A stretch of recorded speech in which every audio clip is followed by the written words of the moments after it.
Welcome to the Heroic Middle Manager, a show dedicated to teaching managers everywhere the big ideas and practical tools they need to deliver incredible results and create positive change in themselves, their teams, and in the world. We're going to show you how powerful you really are, and I know you're ready.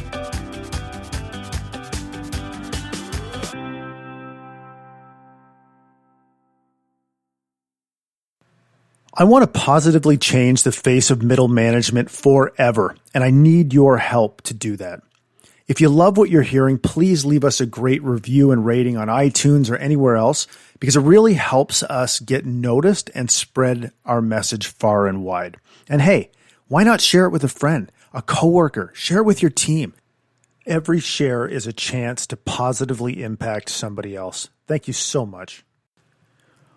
I want to talk about the importance of a leader, a middle manager, creating a sense of belonging on their teams.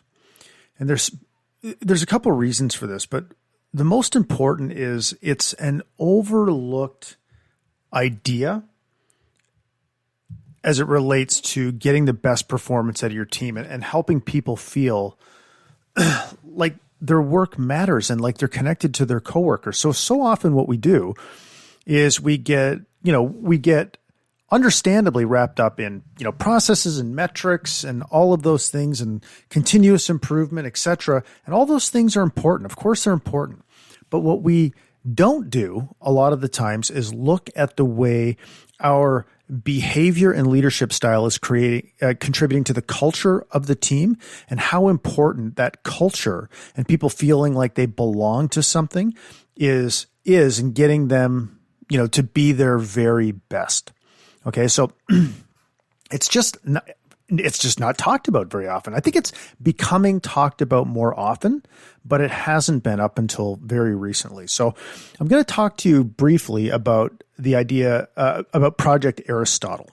Okay, some of you may have heard this, and it was really about Google's quest to figure out what created the perfect team. And they looked at all kinds of things. It went on for many years. I'll post a link in the show notes about Project Aristotle, but it went on for many years.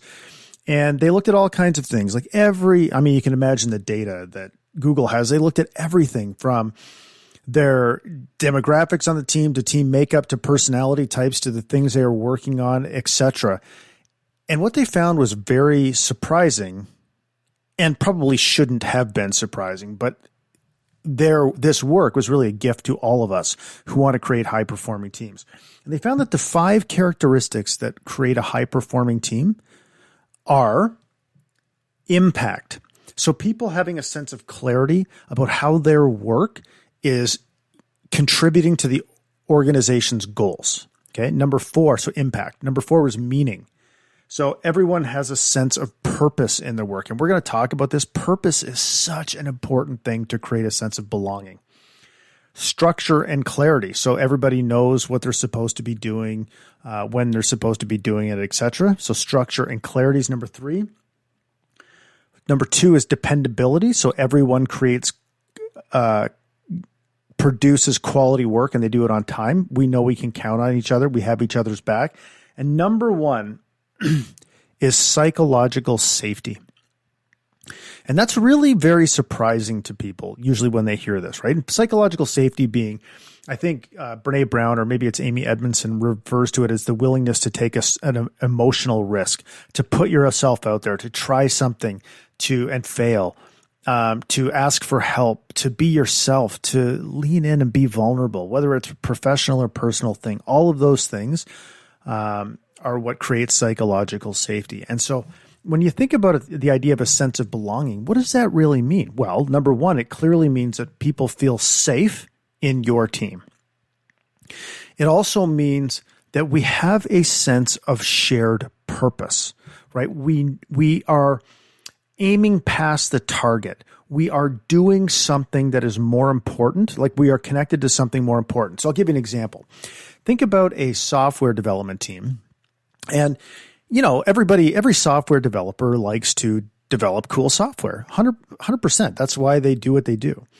But producing cool software is not a compelling overarching purpose, but perhaps one that is something like liberating human potential. We create software that either, maybe automates the tasks that people find, repetitive or mundane. And in so doing, we allow them to unleash their talent and creativity and judgment and experience and intuition in the service of their teams and their customers. That is a mission, a purpose that is way more meaningful that people can connect to than just simply producing software, right? So you think psychological safety, you think of a higher sense of purpose, and we're going to teach you over these many episodes that are going to follow, but some ways you can actually do that. Okay. Right now, we're just going to talk about the concept. And then again, we'll get into some ways we can do that at a later podcast. But I want you to be aware of these concepts so you can start researching them for yourself, digging into them and understanding like, wow, man, this really matters in the team that I am building with my teammates. Okay. So again, psychological safety, purpose, also the connection they have to one another.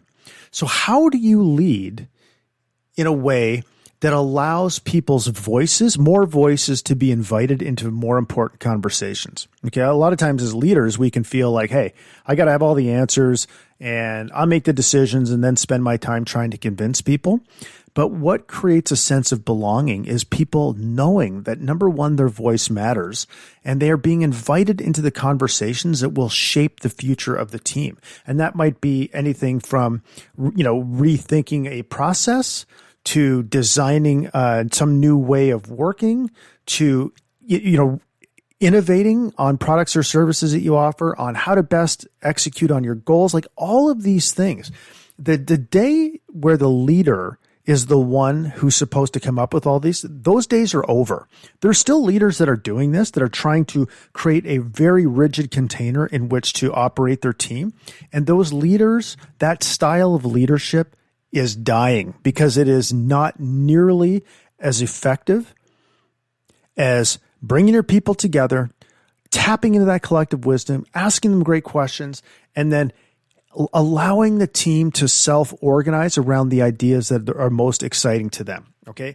And I know what you're thinking. Oh my God, that sounds like it could be anarchy or chaos. No, there's ways to do this that are practical and structured and lead to amazing outcomes. But those are really the three pillars I think of when I think of creating a sense of belonging. I think of creating psychological safety. And one of the ways you can do this, one of the simple ways you can do this, is just by being more open yourself, by admitting that you don't have all the answers and that you are on a learning journey just like everybody else. And while yes, you have an important role to play on the team as it relates to sometimes, being the person that the buck stops with, you are learning along with everybody else, and the people on your team can help you learn more effectively. That's one really practical way to do it. It's just open up, ask for help, say, what do you think? Okay, so creating psychological safety, but that also means encouraging people to take risks. Being there as a human being for the people on your team rather than just some, you as one box on an org chart talking to somebody on a lower box on the org chart. Be there as a human for the human beings on your team. Be vulnerable. Encourage vulnerability. Encourage people to try new things, to throw their ideas out there. These are all the things that create psychological safety. Creating a sense of purpose. Okay, so again, helping people understand or connect their work to something bigger, something aspirational, something compelling and evocative. Because the more we move toward the images we most persistently hold in our mind. So the more that you can together create a transcendent sense of purpose, the more you will move in the direction of making that purpose come to be. It just is. It's like a plant growing toward the light, growing toward what gives it energy. The images we have of the future and of why we do what we do inspire our action in the present to create the future that we most want. So instilling a sense of purpose in your team. And again, we'll talk about how to do this at a future episode. So we've got psychological safety. We've got creating a sense of purpose. And then we have, again, I like to think of it as unlocking the collective wisdom of your team, but really what it is getting out of the idea that you as a leader need to have all the answers and inviting more people through the power of questions and skillfully facilitated conversations to contribute their voices and their ideas to shaping the future of your team. Because one of the things that I'm going to spend a lot of time trying to convince you is that the collective genius that is present in your team is exponentially higher than anything you could ever hope to possess on your own. It's just how it is. A group of people has more wisdom and insight than a single person. And the way that you facilitate those conversations is the key to unlocking that. So that is the power of a sense of belonging. And when people feel like they belong to something that matters, they will go above and beyond. They will put in the extra effort. They will try new things. They will hold each other accountable. They will help create almost like a self-healing culture where they hold each other accountable instead of, thinking that you as a leader are supposed to do it. So if you are not focusing on creating a powerful sense of belonging on your teams, I'm telling you, you are leaving so much on the table. It's unbelievable. Okay, so stay with me. And as we go through further episodes of this, of the Heroic Middle Manager podcast, you're going to learn some practical ways to do this. But just remember, creating a powerful sense of belonging on your team is one of the most foundational things you as a leader can do to drive positive change and peak performance.